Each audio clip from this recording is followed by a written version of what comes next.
Good evening and welcome to the Tuesday, June 10th, 2025 meeting of the Ashland Zoning Board of Appeals.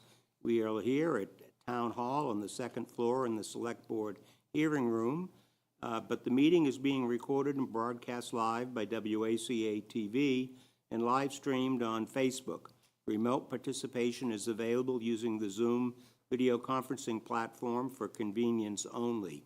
Any disruption with the video conferencing platform will result in the platform being shut down. However, the meeting will continue. Meetings will continue to be broadcast on WACA-TV and live streamed on Facebook.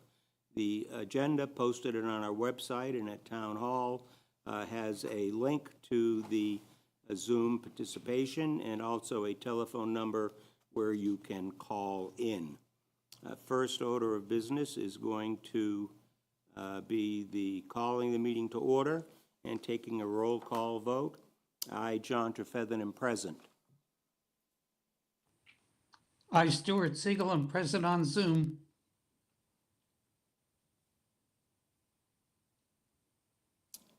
You're muted, Brian.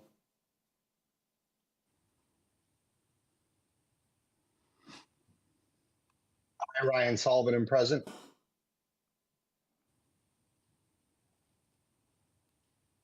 I, Daniel May, am present. And Brian, I don't think we heard you.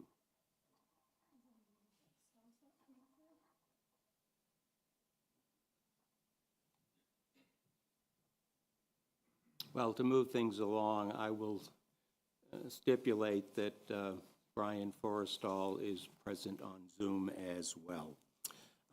With us this evening is our conservation agent, Becca Solomon. Becca has been performing yeoman duties for us since our assistant town planner, Alvaro Esparza, left last week, and she has organized a great deal of material that has come in from both of the 40B projects that we will be entertaining this evening. There has been a deluge of materials in the last 4 or 5 days. And also with us from Town Council is Brian Winner. First order of business as far as the hearings are concerned is a hearing scheduled for 167, 169 Pleasant Street, a special permit request. We received an email request from the applicant on Friday, June 6th, requesting that the matter be rescheduled to our next meeting on June 24th. We normally and typically will allow such a request. So would someone like to make a motion to continue the matter until June 24th at 7 p.m.? So moved. So moved. Okay, is there a second? I I second. Okay, I, John Trefethen, vote in favor. I, Brian Forrestal, vote in favor. I, Stuart Siegel, also vote in favor. I, Ryan Sullivan, vote in favor. I, Daniel May, vote in favor. Excellent. Moving on to the next item, which is continuance of a public hearing involving 61 Waverly Street, a 40B comprehensive permit request. I'll read the notice. The Ashland Zoning Board of Appeals will reopen the public hearing to hear the petition from the Gutierrez Company requesting a comprehensive permit per Mass General Laws, Chapter 40B, Sections 20-23, to allow for the development of one multifamily 5-story building containing 226 apartment units and 391 parking spaces. The property in question is located at 61 Waverly Street, Assessors Map 15, Lot 12, in the Ashland WMUSD, quote, B, close quote, parenthesis, Wildwood Mixed-Use Special District D zoning. This has been, as I said, a continued hearing. We previously met on March 25th, April 22nd, and May 27th. At our last meeting, we agreed that we would discuss stormwater drainage at tonight's meeting. And we have the applicant here as well as our peer reviewer from Hancock and Associates, Rob DiBenedetto. With that being said, I understand there was a little miscommunication concerning exchanging of materials, so I don't want to get in the middle of that. I'll let you folks explain it and how we're gonna proceed. If you could identify yourself and make sure the green light is lit there. Now. Excellent. Thank you, sir. My name is Will Park, civil engineer with SMMA. With me tonight is Katrina Correa, also civil engineer from SMMA. Israel Lopez from the Gutierrez Company is traveling this week, so we'll be representing the developer this week. To address your comment a moment ago of the confusion, perfectly fine. Rob informed us last week that that Hancock had submitted their second peer review letter several weeks ago, the day of the last hearing. Correct. And we just hadn't heard about it until he reached out last week. So we reviewed it and we're just catching up. Perfectly fine. We'll be responding as soon as we can. Okay. Our next meeting is scheduled for June 24th. Would that be adequate time for you to get that? Yes. Get that completed? Absolutely. And I can address that in more detail as part of this presentation, but yes, that's fine. Okay. Do you want to make a presentation tonight on what was included in your application, or? Yes, I think that would be nice. Okay. We've gone through one, just to be clear, that was the second peer review letter that got held up. So we've already gone through a very thorough round of review comments with Hancock, and I think it would be helpful to bring the board up to speed with the design and the improvements that we've implemented through the peer review process, if that's okay by you, sir. Works for me. Great. All right, give me one moment to share my screen.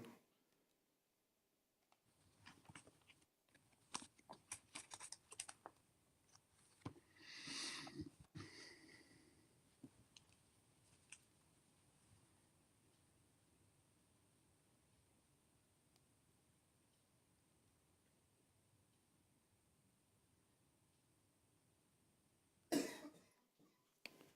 it working? Nice. Okay. So what we're looking at here is a color annotated site plan of the current site plan. I believe everyone, oh, is this not touchscreen anymore? It was touchscreen last time I was here. It's fine if it's not. All right. Thank you. So this is a color-coded utility plan. I know the focus is on stormwater, but very quickly, after meeting with the town department heads several weeks ago, we incorporated many recommendations from them, including we learned more information about the water main beneath Waverly Street. We already had information on the East Union Street water main. So we've incorporated DPW's recommendation to create a loop that connects to both roads and kind of creates a grid through the site and loop around the building with hydrants in each quadrant of the building to maximize fire protection. The green in the south of the plan is the gravity sewer main. It has two services, one coming out of each wing of the building. Gravity sewer meeting the town's minimum 2% slope requirement, and it connects to one of the existing sewer mains within East Union Street. Of less consequence for this discussion, we're showing a natural gas connection that shares a trench with the water main to limit the disturbance to East Union Street. Most likely due to the enhanced stretch energy code requirements. The natural gas will feed only fireplaces and gas grills in the amenity area. We also show electrical and telecom services in the bottom right of the plan. But the main event is the stormwater system, which is highlighted in red.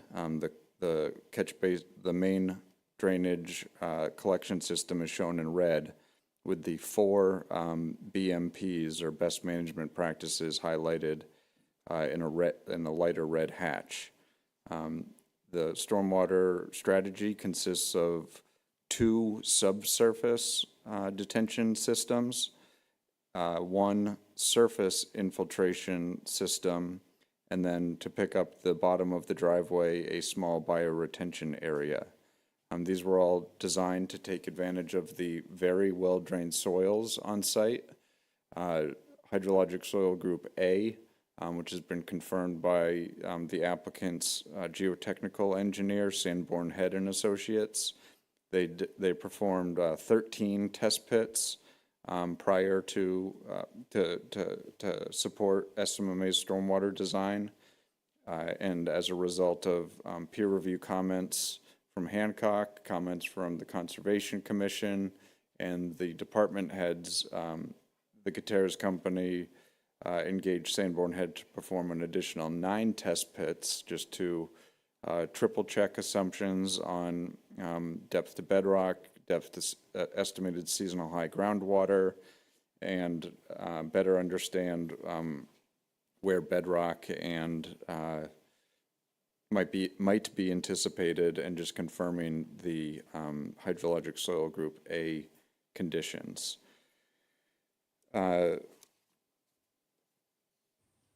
As I said earlier, SMMA and Hancock have gone through 1 complete round of peer review comments. The project team received their 2nd review comments last week, and I think I can speak for Rob that, you know, the remaining outstanding items are down to a dozen or so, all of which we've reviewed and feel confident that we can incorporate into a much smaller response letter and conform set ahead of the next hearing.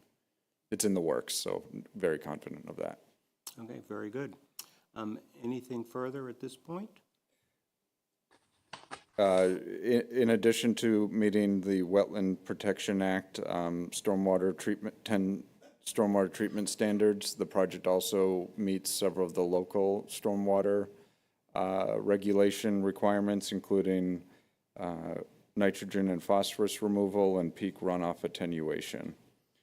The last thing I'll mention, another reason why we're kind of out of order speaking about stormwater tonight is my understanding the traffic peer reviewer is also out of town this week. SMMA is in the process of incorporating a change to the driveway configuration based on the traffic peer reviewer's suggestions, the traffic peer reviewer being MDM and the project transportation engineer being Langen. And I just can show that really quickly. The conformed set that we are working on will have a slightly different I keep forgetting it's not touchscreen. A slightly different driveway geometry that introduces the right turn only egress lane and pork chop, what we're calling it, to discourage folks from taking a right turn, but still allowing emergency vehicles to enter and exit the site freely. So this is just a snapshot of where the design is now, and we'll be revising the stormwater BMPs to the right of the access drive to accommodate that change. I know our traffic peer reviewer is away this week, and when he returns, he's going to prepare, I believe, a written response to the most recent submission by Langen, and that'll be on our agenda for the 24th as well to discuss. I also noticed that Gutierrez filed an updated request for waivers that came in late last week. In all honesty, I have not had an opportunity to review it to see if there are specific waivers involving our local stormwater ordinances that you're requesting a waiver of, but if there are, that will also be the subject, obviously, of conversation at the next meeting. Agreed, sir. Yes, they're minor requests to the local bylaws and regulations, and I confirmed that we expect to speak to that at the next hearing. Okay, thank you. Rob, is there anything that you want to discuss as part of the stormwater process? I know you sent out your second review on May 27th, which is what the applicant is going to be responding to. Anything particular highlighted in that you want us to be on the lookout for before their response? No, there's nothing specific. We'll note that with the updated waiver list, a few of the items that we had still open could be considered closed because they are now addressed specifically in there. The Chapter 247 stormwater waiver request is still a very general request, and because certain items are being addressed within the stormwater bylaw and others not, will be a question of how to properly phrase the request for the waiver, whether it's just from the entire stormwater management and bylaw, or is it from specific sections within there?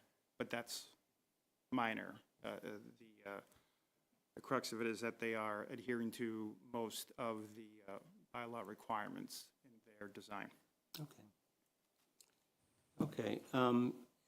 Typically, we have questions from members of the board, town council, and then open it up to public comment. And we'll do that this evening, limiting questions and public comment to the stormwater subject that has been addressed tonight, even in somewhat amorphous terms, because there's still work to be done. I don't have any questions at this point. I'm sure I will at our next meeting. Going back, Brian, do you have any questions? I don't have any questions at this time. Okay, and Stu? No questions at this time, sir. Thank you. Brian? I do not have any questions at this time either. Okay, and Daniel? Same, I'm going to hold off on questions until we can hear from the peer review consultant. Okay, and council? Nope. Okay.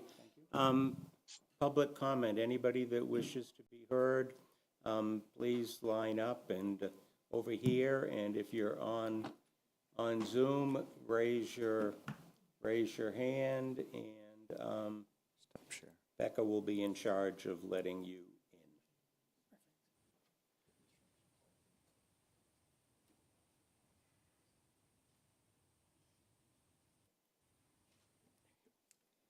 in. Hi, Art Johnson, 4 Roberts Road. I just had a question on our last meeting, Mr. Flaherty, who's an abutter, was mentioning they talked about tying into the storm system on Waverly Street, but there is not a storm system on Waverly Street. You mentioned a water main, so I just wanted to know, we talked about how that stretch near the ledge there floods every year, the water comes seeping through. So where is that water going to be? There's not a sewer system on Waverly Street to tie into, so I just want to know where. I think that's something that that would probably be better addressed at the meeting next time when the applicant's had an opportunity to respond, although he seems eager to talk, so. The one bullet I forgot to talk about, I'm happy to address that. Oh, great. Thank you. Would you mind stepping aside just so he can talk? Yes, why don't you do it right now while the was one of the question few is things I fresh wanted to before talk we about. forget. Okay.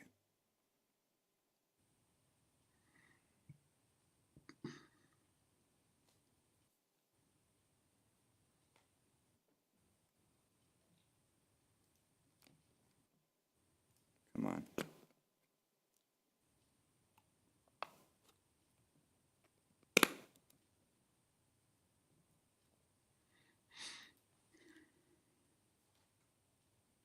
I'll I'll get there. Got it. Okay, sorry about that. Thank you. I meant to mention that we heard the town and the abutting residences' concerns that there was flooding in this area. And sorry, I'm not sure what the street address is, but is everyone familiar with where this is? Mm-hmm. Okay. We took those concerns very seriously and have investigated this existing drainage structure. There is an existing catch basin here that has an outlet pipe that connects to the north.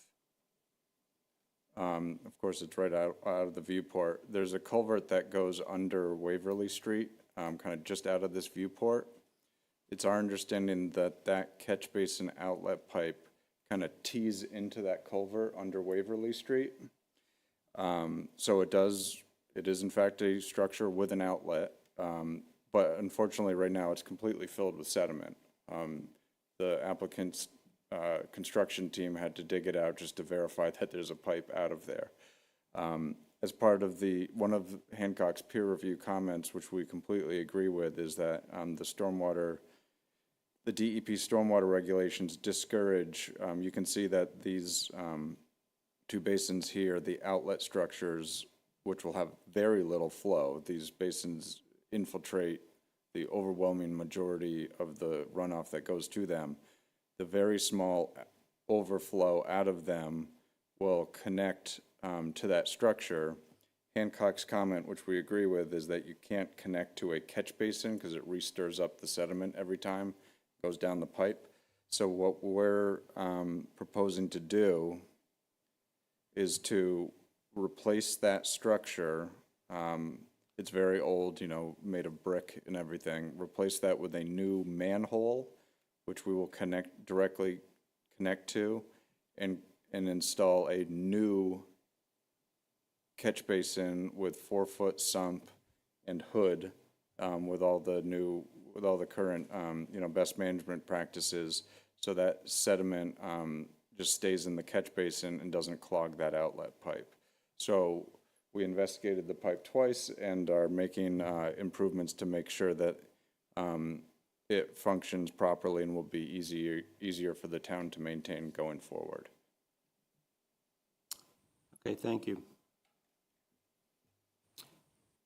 Maybe I'll just keep this up. In case. Yes. Hi, Tricia Kendall, 6 Rebenecker Road. I just had a question about the surface infiltration basin, and maybe it's the catch basin, the two things that are surface level, and just about the maintenance of those. How does that work? Who's responsible for it? How do we make sure they aren't clogged like the thing at the street, to make sure they just work smoothly over time? Can you answer? Okay, great, thank you. Thanks for the question. So both the DEP stormwater regulations require at least annual maintenance for all best management practices.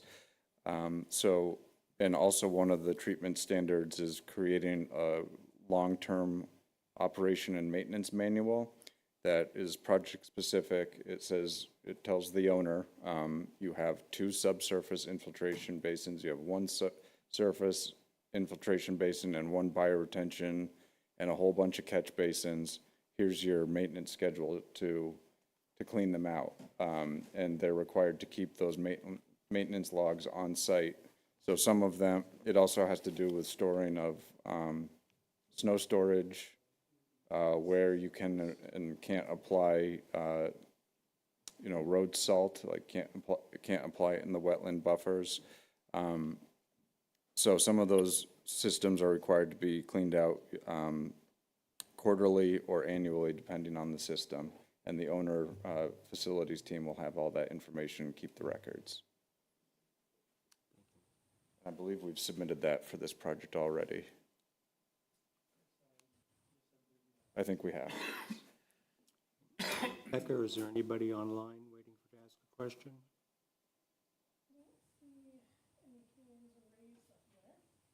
Okay, then Hi, Paul Flaherty, and I'm the owner of 63 Waverly Street, where the manhole is located.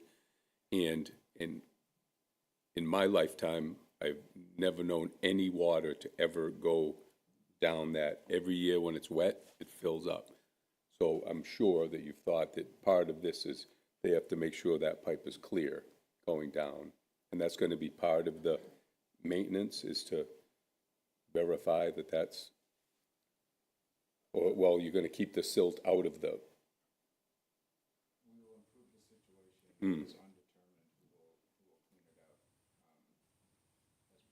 But part of the construction would have to be to, that's something that the be- ZBA and the applicant will discuss, and I would anticipate if the project goes forward, that there will be a condition placed setting forth who's going to be responsible for what going forward. Okay, just part of the design, the initial design, I thought probably should be clearing the existing pipe, Oh, yeah. which hasn't had water go through it in Right. my I lifetime. think that's what the gentleman said in the presentation, that they were going to clear out the pipe and okay. make sure everything is in good working order, and then what happens going forward in the future and who's responsible for what needs to be worked out. Okay, thank you. Okay, and this will be the final question. Mr. DeSoni. Okay, thank you. Mark Tassoni, 119 Main Street. Now, this project, is this under the comprehensive planning or regular Ashland bylaws? and This stuff? is a Chapter 40B project, so it comes under that law. Okay, It's a comprehensive permit. permit, thank you. Permit. Plan, what am I thinking about? Okay. And it was said earlier that there was 13 test pits test? Yes or no? You know, I don't have the answer to that, Mark. How many? Okay. What was it? 22. He's telling me 22. Okay, thank you for that. Thank you, yeah. Does this test, those test pits, do they say anything about gradient slopes? How much from 1.1, 1.2? Is there anything said about those test pits gravity flows? I don't understand your question, Mark, I'm afraid. Is there any slope problems with the flow of water once those test pits were tested?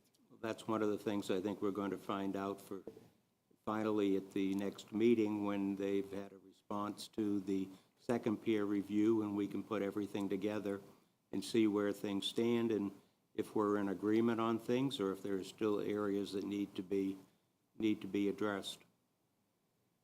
Okay, so the flood plains and stuff like that, with the 22 test pits, has not been answered or will be answered in the next meeting. I don't believe this is a floodplain zone. Well, would it, stormwater zoning, was that going to be in those test pits? I believe the test pits were drilled in order to determine the ability of the soil to absorb water. And that's the reason why they tested various pits throughout the property to see.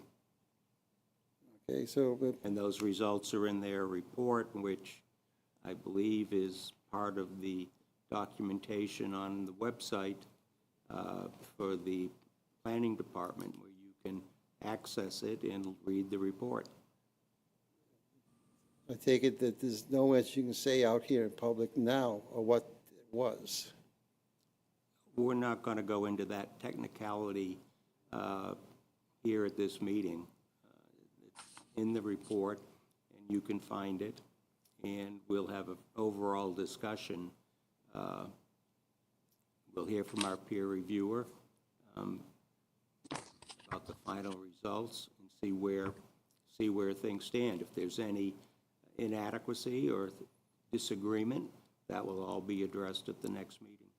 Okay, and the last part of that would be if people look on that, on their website, they can email their questions and things, what they're thinking about it, to the board? You can always send an email to the board how the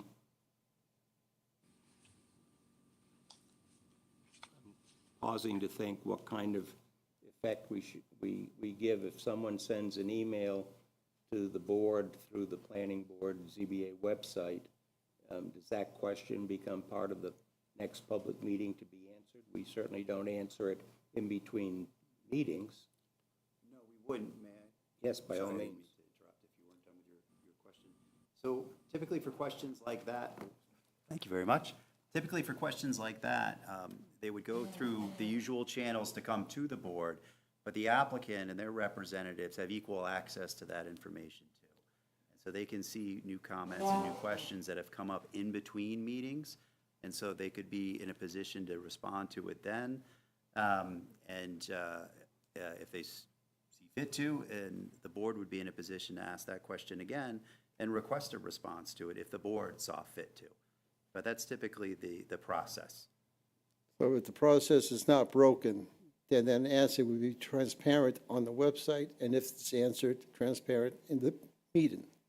It could be, if I may, Mr. By all Chairman, means, please. it could be answered verbally here, and so the recording of this meeting and the answer would be available to the public. If the applicant volunteered a written response, or if the board required a written response, then that writing would also be public and available on the website as well. Okay, thank you. Seeing no one else, we will close public comment for this meeting. And I think that concludes all that we need to do, except have a motion to continue the matter to the hearing to our next meeting on June 24th at 7 p.m. Do I hear such a motion? Thank you, Brian. Do I hear a second? Seconded. Okay, I, John Trefethan, vote in favor. I, Brian Forrestall, vote in favor. I, Stuart Siegel, also vote in favor. I, Ryan Sullivan, vote in favor. I, Daniel May, vote in favor. Excellent. Okay, this matter is continued to Tuesday, June 24th at 7 p.m. Thank you all very much. WACA, why don't we take a brief recess just to allow people to transfer out if they don't want to wish to hear the rest of the meeting? You're welcome. Good night.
Good evening and welcome back to the Tuesday, June 10th, 2025 meeting of the Ashland Zoning Board of Appeals. Next item on our agenda is the continuance of the public hearing involving the comprehensive permit request pursuant to Chapter 40B for 10-60 Main Street. The Ashland Zoning Board of Appeals will reopen the public hearing to hear the petition from SLV Ashland LLC requesting a comprehensive permit per Mass General Laws, Chapter 40B, Sections 20-23, to allow for the development of 2 multifamily story buildings for 250 apartment units and 337 concealed podium parking spaces. The applicant also proposed to restore and convert the northernmost mill's 7,500 square feet into commercial and retail space, some of it open to the public. The property in question is located at 10-60 Main Street, Assessors Map 14, Lot 128, in the Ashland Overlay Downtown District A, parenthesis ADD-A, close parenthesis, and industrial base zoning. We have previously had public meetings on January 7th, February 11th, March 11th, March 25th, April 8th, May 13th, and May 27th, when the matter was continued again until this evening. I believe when we had last met, we were discussing the issue of landscaping, and that was going to continue tonight. And then there was also, I believe, a question of sort of a redrafting of the vehicle entrances and exits, at least on one, to change the site path a little bit, if that may not be the correct term. But that being said, Mr. Engler, do you want to step up to the podium and see where we are, or if I misstated what we're in line to do tonight?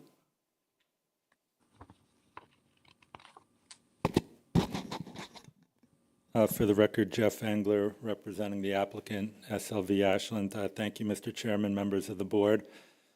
Yes, I think you eloquently stated what we hope to discuss tonight. Basically, I think it was about a week and a half ago or so, we resubmitted plans for Hancock Associates purposes to confirm some of the assertions that we had made at the previous hearing relative to the impacts to several elements of the plan.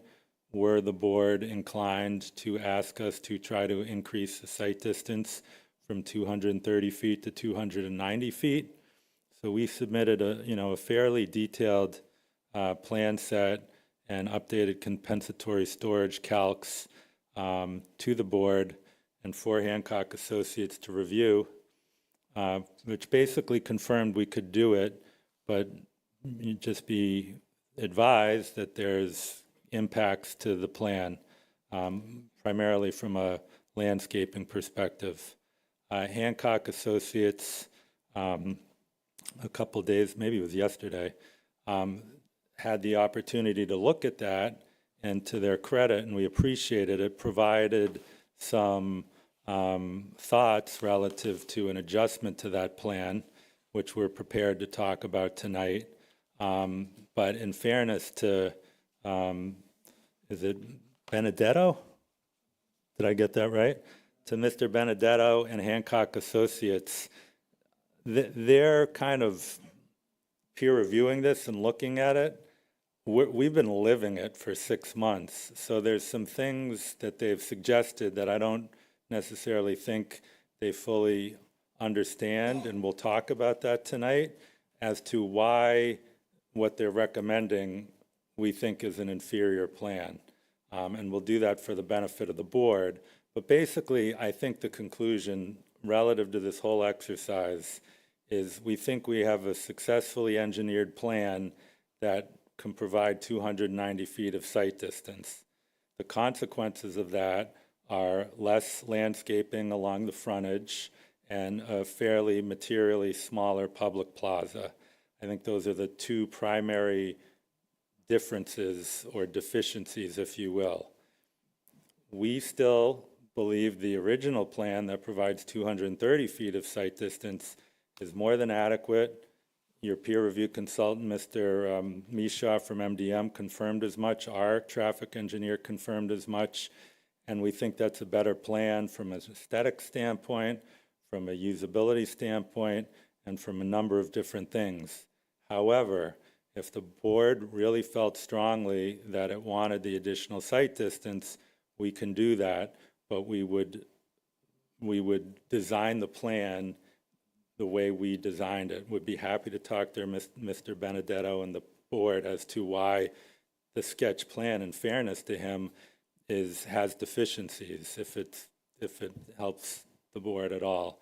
So why don't I exhale and pause there and see if anybody has any questions on anything I said. Well, I think from my perspective, obviously on the issue of whether the increased site is necessary or whether what was designed is going to be adequate for public safety, I'd like to wait and hear from MDW when they come at our next meeting to address that, so I can just satisfy myself and hopefully the public as to whether I will call it the sort of the original plan that had the fuller public space and landscaping, but I would like to hear from you the changes that you made in the plan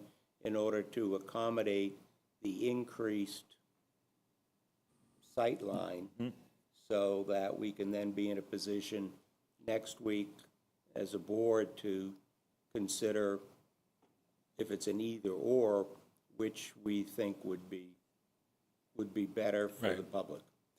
Okay. So let me unpack that for 1 second. I wasn't aware. I think it's great that MDM will be here at the next hearing and will opine on the plan.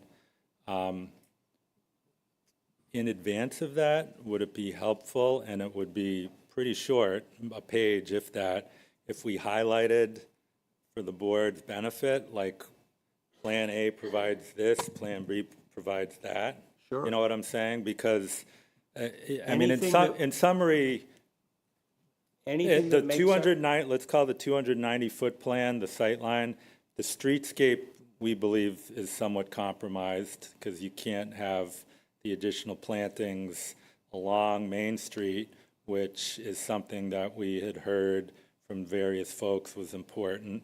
And then the public plaza, which ironically, the Board of Selectmen was really bullish on and asked us to do and make that area available to the public, which we've done. That will be reduced in terms for the 290-foot plan. Now, we still think it's going to be a nice space. One of the things we like about our plan is the retaining wall as opposed to a berm down, because the berm, there's no separation from the road to the space, and you lose a lot of the dramatic effect of Main Street because it's bermed down. A berm will be really hard to maintain. So those are some of the things that Mr. Benedetto had introduced, which are, all valid things. And honestly, his plan, quote unquote, works. But we just don't think it's the space that's created is less attractive, less usable. So with that said, we can do a very quick memo and say Plan A, which we'll call the original plan with the 230 feet, has, this many street trees, this square footage of public plaza, and any other kind of important characteristics. And then the 290 plan has this number of street trees, this amount of usable public plaza. The retaining wall heights are X in one, Y in the other, and it'll be half a dozen bullets. Does that sound, Eric and Brendan? Yeah, so why don't we do that? Let me stop you there and say anything you can do that makes our job a little bit easier in analyzing the difference between the two would be very much appreciated, at least by me. Right. And I suspect all the other members of the board as well. So we'll do that. And one of the undertakings that we had, and I think has been confirmed that we had concerns about, is our ability to handle the compensatory flood storage, which we, through additional engineering, we're now comfortable, and I think Hancock Associates would confirm as much, that we can handle the compensatory flood storage in either plan. so that's no longer an issue. So now we're on to the landscaping and usable space and overall kind of usability, if you will, of the public plaza. So I think that's how we'll handle it. We can do that memo in, a couple days and get that in, and then you guys can hear from Bob and make a decision. Ultimately, we want the board to say do A or B, because until we have that direction, we can't finish, our plans. I know, we've heard a lot about the notice of intent. We can't finish, preparing our notice of intent until we know, where the board is going to fall on this particular issue. So I think I've said more than I need to, but that's, I think, how we can address this once and for all. Okay, that would be fine, thank you. And that will also be posted on our website so that the public can see it as well and have an opportunity to consider what they think would be best. So is there anything on landscaping we can talk about tonight? No, because we presented. I mean, the only other thing, and I don't know if, I don't think I see Greg, is, Haley Ward, I should say, submitted their letter to the board, and, from our perspective was a relief. Not that we anticipated what the conclusions would be, but our interpretation of that letter is that the town has more than adequate sewer and water capacity to handle our project, even under the most conservative assumptions. The Haley and Ward peer review was just submitted the tail end of last week, and in all honesty, we have not had an opportunity to fully review it. I understand what you're saying. The question becomes, when do we want to deal with water and sewer and have Haley and Ward here to talk about their report?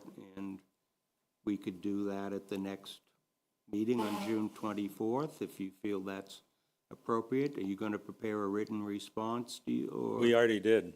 You did? Yeah, we submitted it today. So 100, we don't, I mean, I think it's a page and two sentences. I was thinking it would be one of your usual, No, 70, 80, 90 no, page because documents. Mr.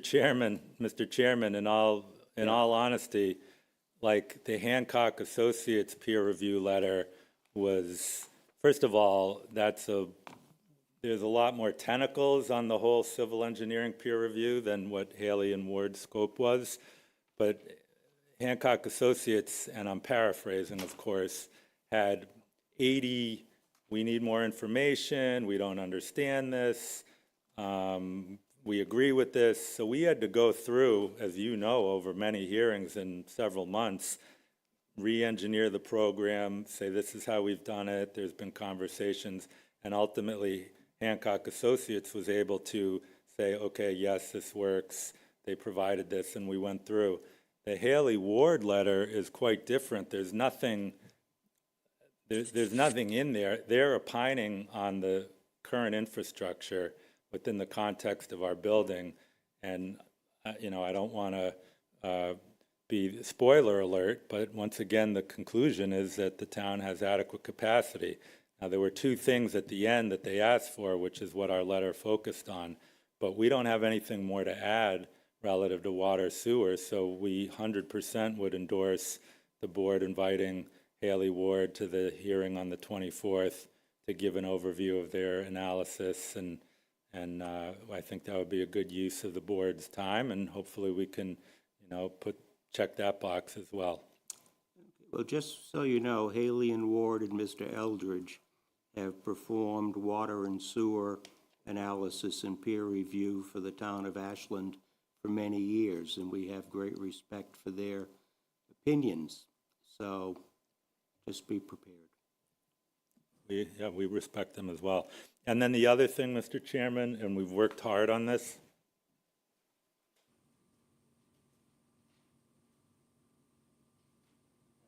hold it, but it's not ready to share with you. We have a 10-page signage plan, because I know that was something that Mr. Piznola and the board asked for. I thought about sharing it tonight, but it's not quite ready because there's some things in here I don't think are what we want to do, but I can assure you it will be ready for the next hearing. So that's another thing we can talk about relative to. And this is just exterior signage, like where the signs would go, the type of signs, and the size. As I told Mr. Peznola, we haven't, we think we know the name, but we haven't finalized it. We haven't done colors. We haven't done a logo. And the board was comfortable with that. They just wanted to kind of see, well, where are the signs going? What are they? What kind of signs are they? That kind of thing. And we'll definitely be able to provide that. We should be able to provide that early next week, well in advance of the 24th.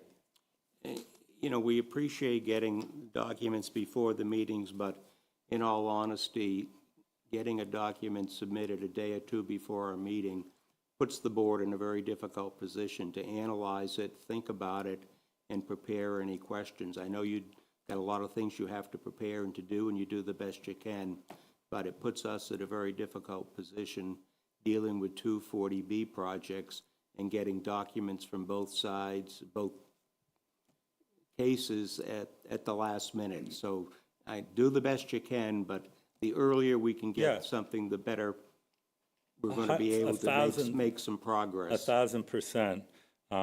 But in fairness to us, relative to the response to Haley Ward, we just got that on Thursday.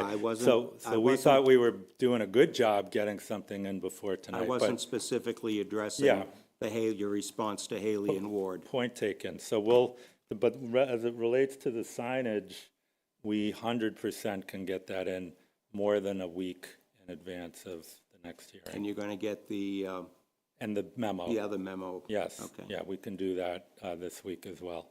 Okay. Anything else on your agenda for this evening before we go to questions? I don't believe so, Mr. Chairman. I think that's all we wanted to cover. Mr.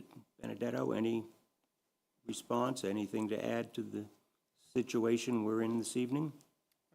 No, if they'll be providing a memo for us to review later, that'll be more than acceptable. Excellent. Okay, well, as we did at the last matter, we will start off with questions from the board and town council, and open it up to questions from the public. I do have a question to start off. And Mr. Engler, if you don't mind going back to the stand, because I'm going to address the question to you. You're the spokesperson here. And this is something that I understand that we don't have jurisdiction over, and that was made clear to us way back before you filed, back in December.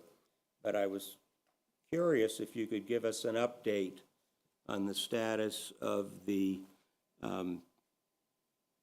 Department of Environmental Protection and the AUL agreement.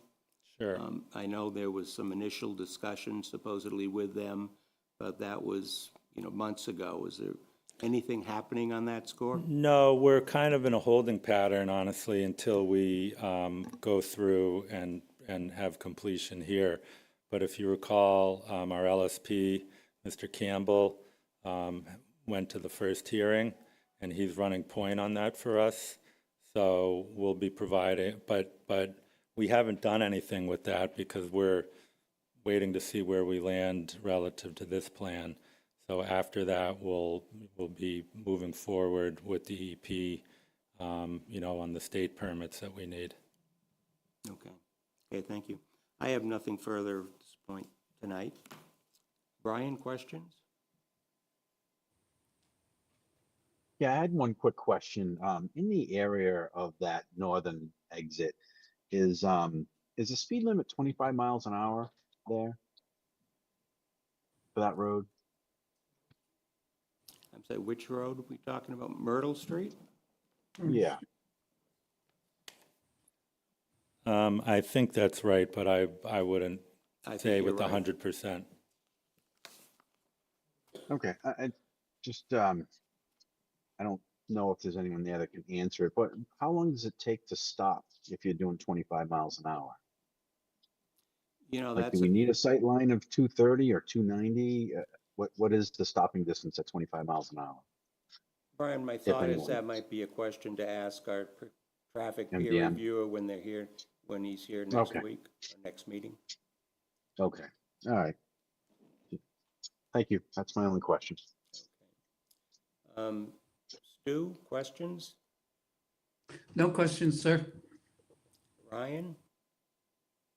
Yes, the only question I had is whether the sign package that you're going to present next week will also include the plan as to where the locations will be. For example, if you're going to have anything that might impact the sight lines. If there is anything like that in the sign package, if you could kind of depict that on one of the drawings that you present, that would be helpful. If you don't, okay, could you just get to the mic, because it's not gonna, we've got hundreds of people Yep. on Zoom. So as part of the submission, we'll not only be identifying the type of sign and size, but the location. And the member's concern was well taken, in that we have to be cognizant of sightline visibility, so we're not going to be putting up anything that would impair that in any way. But the plan that we submit will basically take a site plan and mark on the plan where the proposed signage will go. And then as you flip through it, you'll see, all right, in signage location 1, this is the type of monument sign, and signage location 2, this is the type of eyebrow sign. So it's pretty self-explanatory, but it will definitely include what the member required. Okay. Thank you. No further questions tonight. Okay, thank you, Ryan. Dan, questions? Yes, on the landscaping, I know I wasn't present last meeting. I wasn't sure if elevations were shared, but I think, seeing the height of, what's being proposed, in addition to like a 5 to 10 year outlook on the growth of that vegetation, and how that may, impact sightlines or even signage.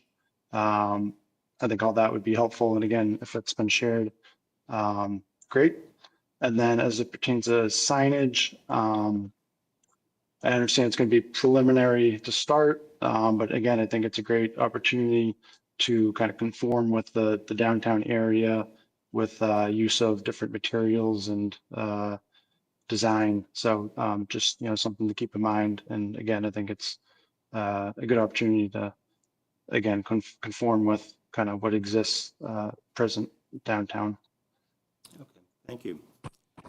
Anything else? That was it. Nope, Thank okay, you. fine. Town council.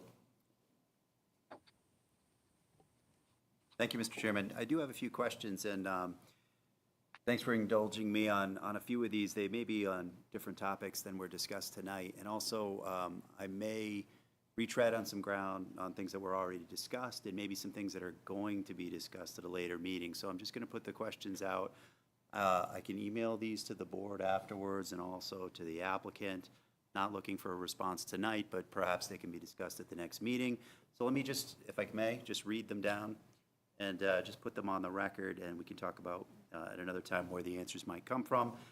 Hopefully some responses from the applicant and maybe some discussion at the next meeting. So the first one is the town recently received a deficiency notice from the Mass DOT regarding the Myrtle Street Bridge over the Sudbury River. Question is going to be, how will the condition of that bridge affect this project, if at all? How would the potential of closure of that bridge during a renovation or repair period affect this project? If the work to that bridge has to be accelerated or is more substantial on account of this project, would the applicant be willing to consider mitigation for that? Or would the project have to be revised in any way with respect to that eventuality? So that's the first question. The second question has to do with the architecturals, and I believe, and maybe I'm mistaken, but I believe that's under discussion, and there's some conversations around that. And so I realize that that's an evolving subject matter, but the question is that the design of the buildings here, flat walls and a roof line, are a little bit different than the typical architecture found in Ashland. There's a similar project, I guess, at 100 Chestnut, but it's not a 5-story structure like this. And even though this project is somewhat recessed into the landscaping, the massing and scale of the project are substantial nonetheless. The question is, what could you do to mitigate for the flat walls and roof lines to reduce or address the massing and approach of the project? So that's the second question. Traffic, I know has been brought up other times, and it sounds like it's going to be brought up again when they're available to meet with the board. And there are a few questions that came to me, and so I'm passing them along on that topic. And one is, there's a 3-way intersection at Pleasant and Main that allows for multiple opportunities to turn right from Pleasant into the intersection. And there's a suggestion that this has had a positive impact on the flow there.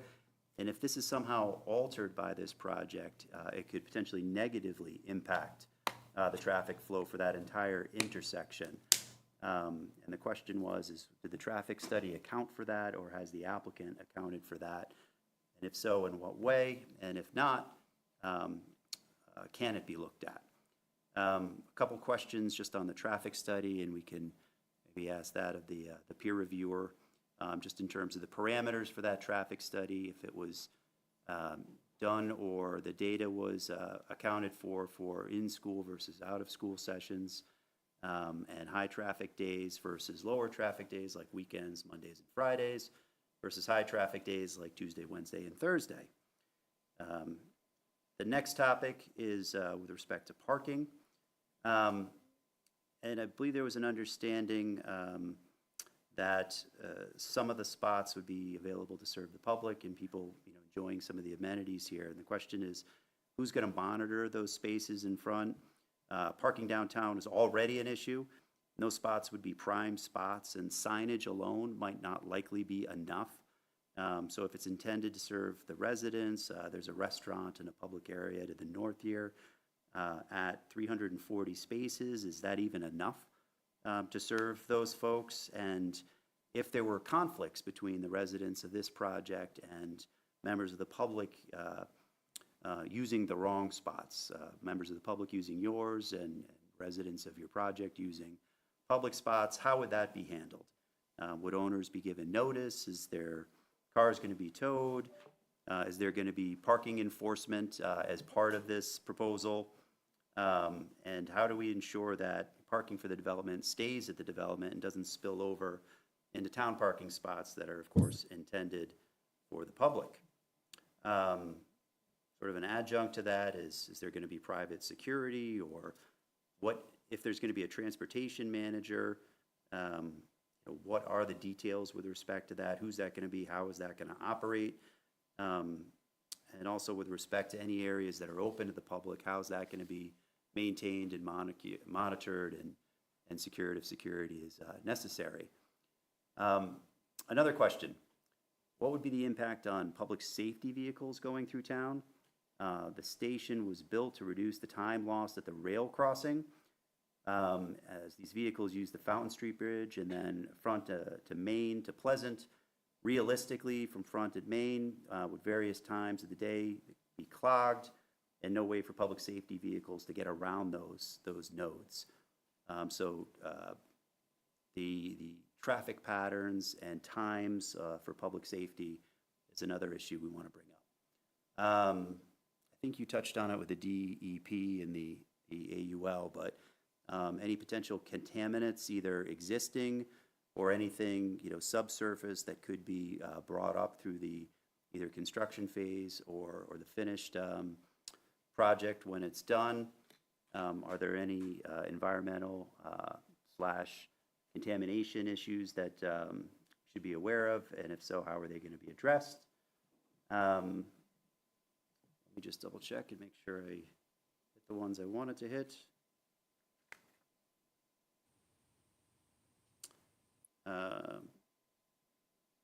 There may be one more, but I'm going to hold on to that one for right now. So those are the questions that I just wanted to put out for the time being. Again, not expecting a response, and I'm aware that some of the answers to these questions may be in materials already provided to the board, but we're looking to recirculate that, identify where those are, and get additional details on those so we can make that available to the people that I answer to and the people that have asked these questions through me as well. So thank you, Mr. Chairman, for indulging me. You're welcome. Mr. Engel, you have your hand up. This isn't school. You're welcome to come to the microphone. Thank you, and talk. thank you, Counselor, for those questions. Just to reiterate, you're going to submit those to us in writing? Okay. I would say this. I mean, number one, the DOT bridge, that's the first we're hearing about it. I'm not concerned, but if you could provide us whatever information, we'll get you an answer. Architecture is something that we'll be addressing, and I think we've redesigned things in a manner that we've been directed to. And then the last one, we certainly can provide a DEP update on, I mean, we know there's contaminants in the ground. That's one of the reasons it's a challenging site that we've had to work so diligently with Hancock Associates. So we're aware of all that, and we can provide an update. Respectfully, though, all the traffic and parking stuff we have talked about exhaustively. I mean, Lisa was here at all those hearings. Mr. Chairman, we spent 4 or 5 hearings talking about traffic and parking. Every point you raised, we have submitted a response that's now a matter of record. All of the things, literally everything you mentioned has been addressed. Public safety, emergency vehicles, parking management, all of that stuff. And respectfully, we have things to cover. Our position, if the town wants to ask Mr. Mishag about those things again, by all means. But from our perspective, and I think the board feels as much, and I know Bob felt as much, we're done talking about parking and traffic because we've talked about it for months and we answered all those questions, and it's all a matter of record too. It's all in the file. So I don't think we're not going to come prepared to answer all that because we've already answered it all. The other 3 are all new, and we'll be happy to address those because they're new topics that haven't been discussed. So, and I know the bridge has some traffic component. It's the first we're hearing about it, but we'll address that. So I just wanted to state that. Thank you. Okay, we're going to open it up for public comment, again, limited to the issues that we talked about this evening. If you wish to be heard, please line up across on the wall there, or if you're online, I see we have, looks like 2 people lined up online. We'll start with the person here. Please identify yourself. You've done this before. Claudia Bennett. I am a member of the Select Board. I'm not speaking on behalf of the Select Board. However, as a Select Board member, I just wanted to clarify Mr. Engel's point about public spaces. And indeed, yes, the Select Board is always in favor of public spaces, but of course, never at the cost of public safety. So while we look forward to seeing the 2 different plans, and hopefully everybody's input can help find the best balance for that. Thank you. Thank you. Becca, could you let one of the online people sign in? I saw Alex's hand first, so I have asked them to unmute. Hi, Alex Kiefer of Pine Hill Road, and I've attended. Sir, could you multiple speak times up a little louder? Difficult. Yes, to hear. sir. Alex Kiefer of Pine Hill Road. Thank you. I'd like to thank the town representative for the attorney of bringing those issues up, as I brought them up for the past 6 months, and I am still waiting for answers from the developer on why we can't go with the previous design that was mentioned before he took over the development of lining it up with the traffic lights. I reviewed everything the MDM has put out. I still feel Myrtle Street needs a better curve line, so I think we shouldn't jeopardize the safety on that. Being a former firefighter and police officer in town, I can tell you the speed limit on Myrtle Street is 25 miles an hour, but a fire apparatus full of 900 gallons of water responding to a structure fire on Myrtle Street isn't going to be doing 25, even if they were to stop around that curvature where vehicles might be entering or exiting. That's going to be one heck of an accomplishment, Mr. Chair, especially if vehicles are blocking it.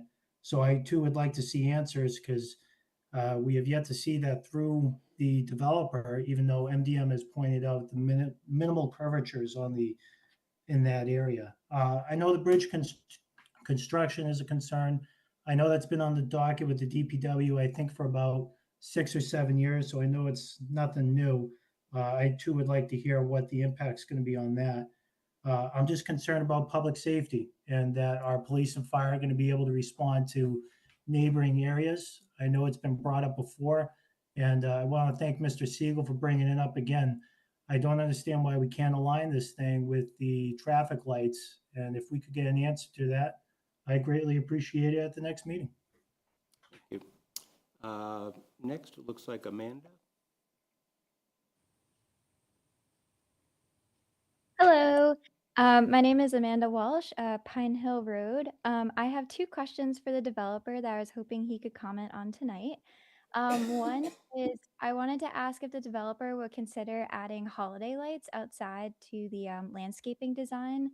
The town currently does holiday lights around the holiday time, and it's a great enhancement to the town. I think it'd be a great enhancement to the property if he was willing to consider it.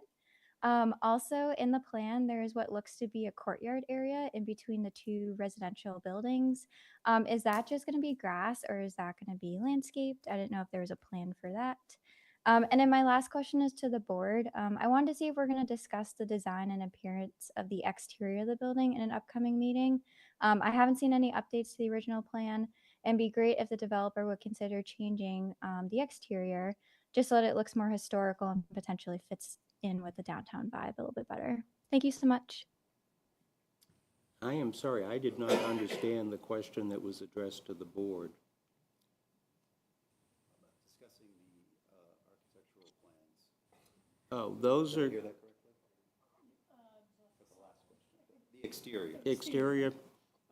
There have been meetings, I'm informed, by representatives of the town and the developer about the architecture issue, and I have been informed that those meetings continue and progress is being made, and we will have a meeting that is going to include architecture, not the next one probably, but my guess is one of the meetings in July is going to talk about architecture. And before that meeting, I would anticipate that there will be written plans or reports or something made available to the board and the public so that we know, just as we have peer reviews, et cetera, we will know what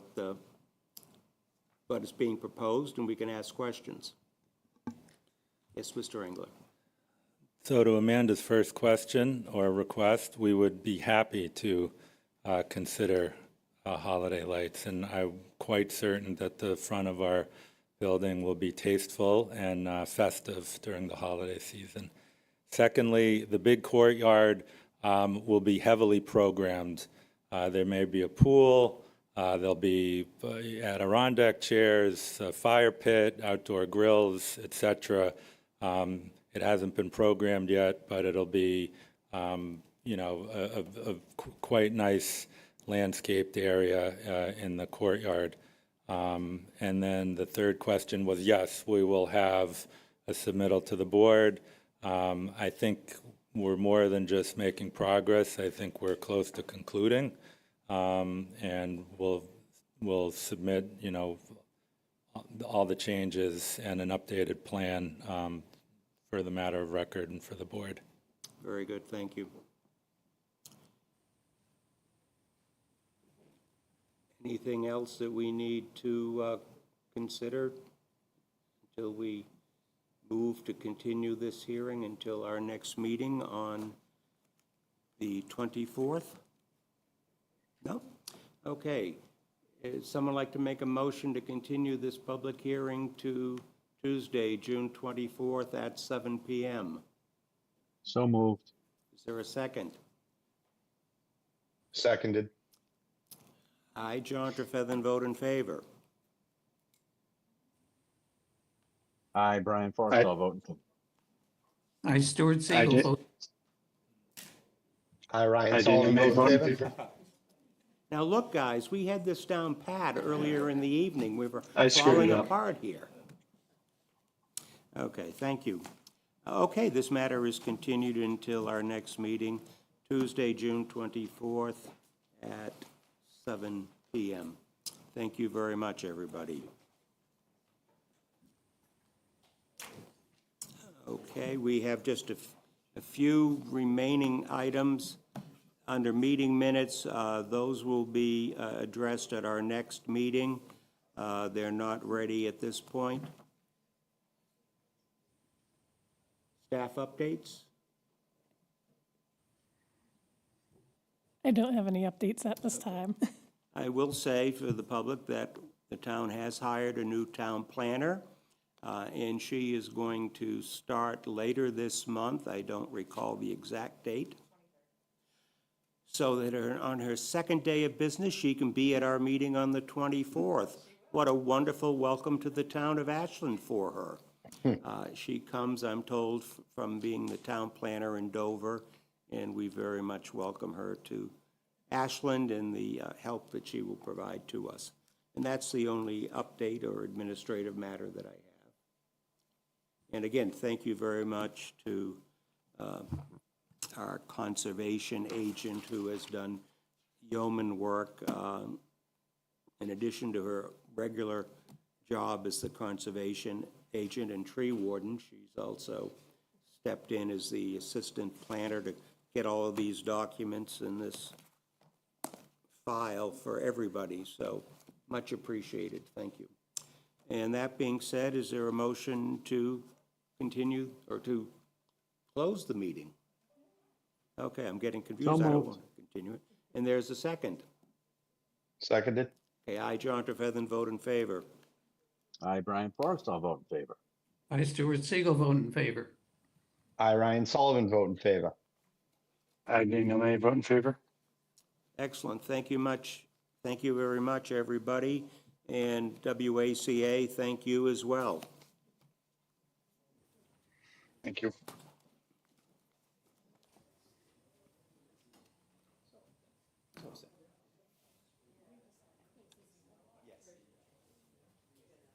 Yeah.